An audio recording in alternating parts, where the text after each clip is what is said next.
Hello, this is Schizofenik and I'm back with another re-upload of a previous video which outlined the things that I would like to see in a future Terminator movie. In all honesty, however, with the most recent additions to the franchise, I think at this point I just want them to stop and leave the franchise alone before they do any more damage. Admittedly, the last Terminator movie that I thoroughly enjoyed was T2 Judgment Day, however my favourite still remains as the original. For me, the franchise starts and ends with these two films, and I personally just ignore the rest as if they never happened. I felt that the first two films linked to and complemented each other perfectly in regards to the mood, lighting, story, and casting. Both films adopted a cold blue colour palette that collaborated with the dark setting and eerie antagonists. The original in particular had a horror movie stalker slasher feel to it, and the sequel continued elements of this atmosphere with the ominous T-1000.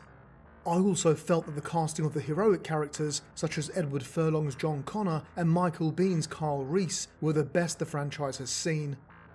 Despite several attempts, other actors in these roles have always failed to hold up to their original portrayals. It is the aforementioned elements of the first two films that I would like to see again in a reboot of the franchise. Therefore, if I had carte blanche on the Terminator series, what would I want to see in a perfect film? Ultimately, my movie would only acknowledge and be a prequel to the first two films, following the story of our main protagonist Kyle Reese just after the events of Judgment Day. As a result, this movie would be aptly titled War Against the Machines. Now I know what you are thinking, Terminator Salvation has already done this, but that is my point, it was done badly. The warm desert setting looked nothing like the lighting employed in the original movies. The actors did not suit the characters being portrayed, there was no element of horror, and the story was overcomplicated with the unnecessary addition of the character Marcus. The film that I would want to see would be an entire movie that looked exactly like the flashbacks that tormented Kyle Reese. Therefore, unlike Salvation, the plot would not revolve around John Connor, but would focus instead on Kyle Reese. We would see the events unfold from his point of view, just like in his flashbacks from the first movie. Due to this, the casting of Kyle Reese would be quintessential to the film's success. For me, there is only one actor in Hollywood that can play this role, and you probably guessed it from my thumbnail. It is indeed Sebastian Stan. In my opinion, Stan's resemblance to Michael Biehn is uncanny and he would suit the role perfectly. I also think that his performances in similar roles, such as the Winter Soldier in Captain America and the Avengers movies, have seen him exhibit his acting abilities. With our main character firmly cast, we can focus on the film's visual style. In my opinion, it is essential that this film reverts back to the original mise-en-scène. I would want to see a world that was perpetually set in the dark of night in a post-apocalyptic dystopian wasteland. Mushroom and dust clouds from the recent nuclear blast would engulf the skies, covering the world in an ominous shadow. Death would dominate the scene as the landscape would be littered with the remains of human and vehicle corpses, whilst the glistening HKs of Skynet would light the skies scanning for their human prey. The massive HK, its flashing blue lights flick across the walls, its searchlights sear through the debris. Wider, showing the HK more clearly, a blast-scarred chrome leviathan, with hydraulic arms folded mantis-like against its torso, and huge underslung gun turrets. The movie would adopt the blue colour palette employed by the first two films, giving the feeling of a future where humanity has been sterilised. This monochromatic blue hue would create a world where the natural/biological has been eradicated by the unnatural/mechanical. This would elucidate the subjugation of mankind by machines. Greenery, sunlight and earthy browns are all associated with nature and therefore have no place in this film. Instead, we would have steely metallic blue tones to represent the machine's dominance. During the day, the only sanctuary for the humans would be the underground tunnels where they would live like rats in fear of the machines of mass destruction. Reese scrabbles past a dark rat hole and there are human rats in it.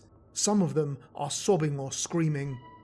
In the dark of night, however, the human resistance would conduct their missions, hoping to evade the searchlights of Skynet. Therefore, in this subverted world, the light would represent danger and the darkness safety, as we would constantly feel that we are being pursued by the machines.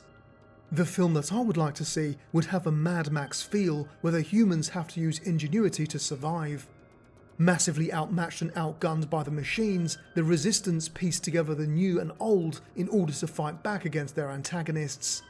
In the original screenplay, James Cameron wrote, "Reese hauls 2 survivors of his unit into a personnel carrier. A Chevy Camaro with steel plate welded over it and the roof cut away to access the .50 caliber machine gun. It's stripped and rusted and bullet-riddled, glassless. The tyres are off-road and very gnarly. Therefore, there would be an eclectic mix of clothes and equipment being utilised by the humans. The futuristic and historical would blend as the advanced weapons taken from disarmed Terminators would be used within the rusty cars of the 1970s and 80s, but now driven as makeshift personnel carriers.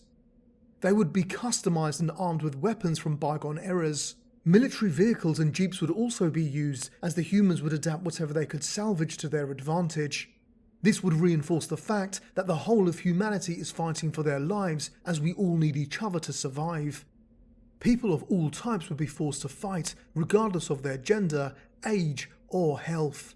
Evidence of this togetherness was initially witnessed in Cameron's original script, where it writes, "A girl of about 16, gaunt, dirty, heavily armed like Kyle Reese, dollying as they start to belly crawl through the bones and wreckage.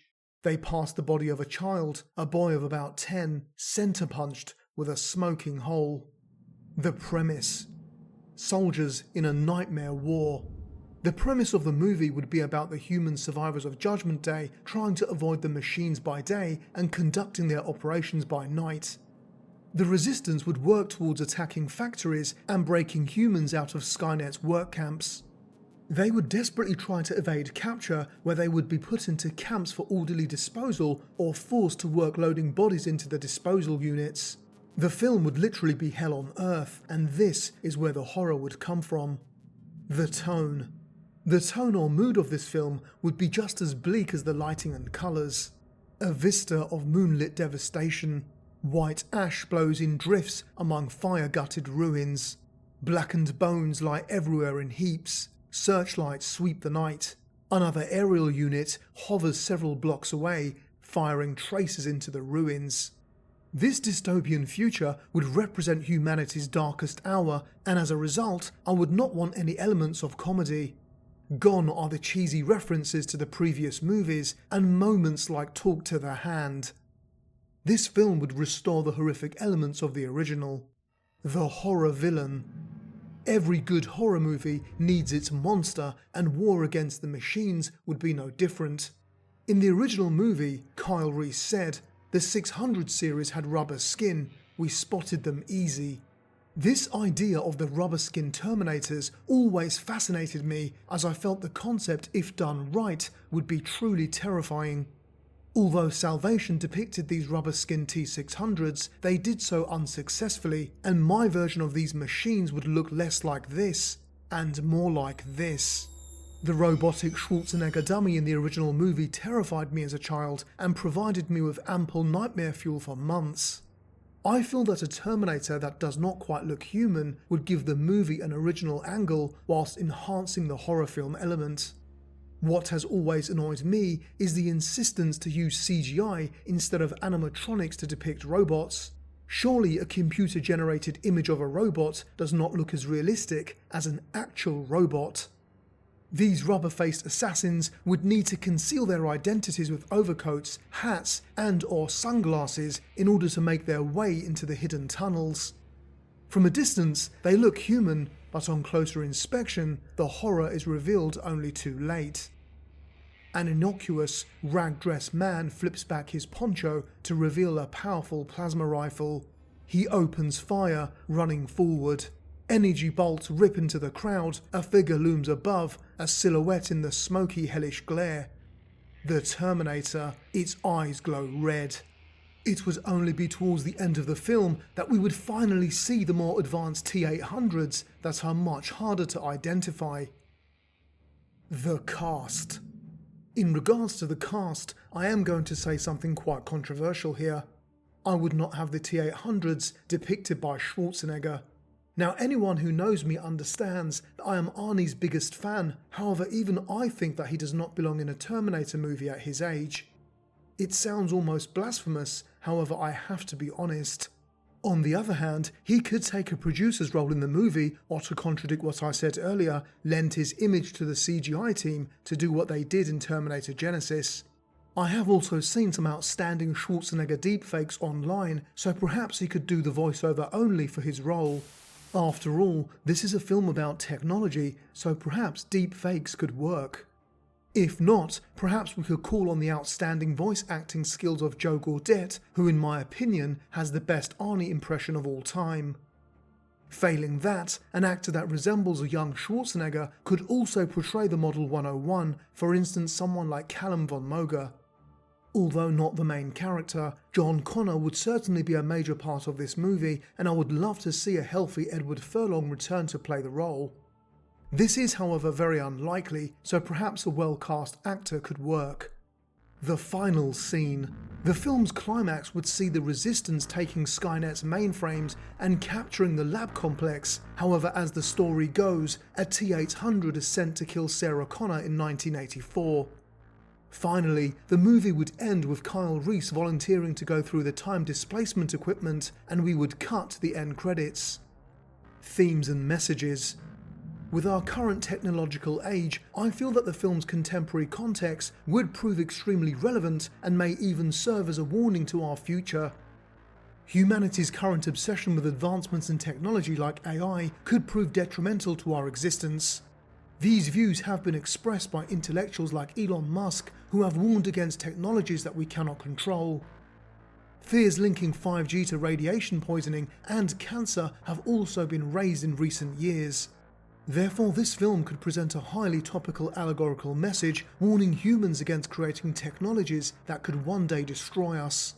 So that is what I would like to see in the next Terminator movie, just a prequel done right, reverting back to what made it successful and away from bastardizing the original stories. Now that I've explained my ideal Terminator movie, what would you like to see in a future film? Please let me know if you enjoyed the presentation of this video and the ideas I pitched. If you did, then I'll be back with more Terminator related videos in the not too distant future. Take care.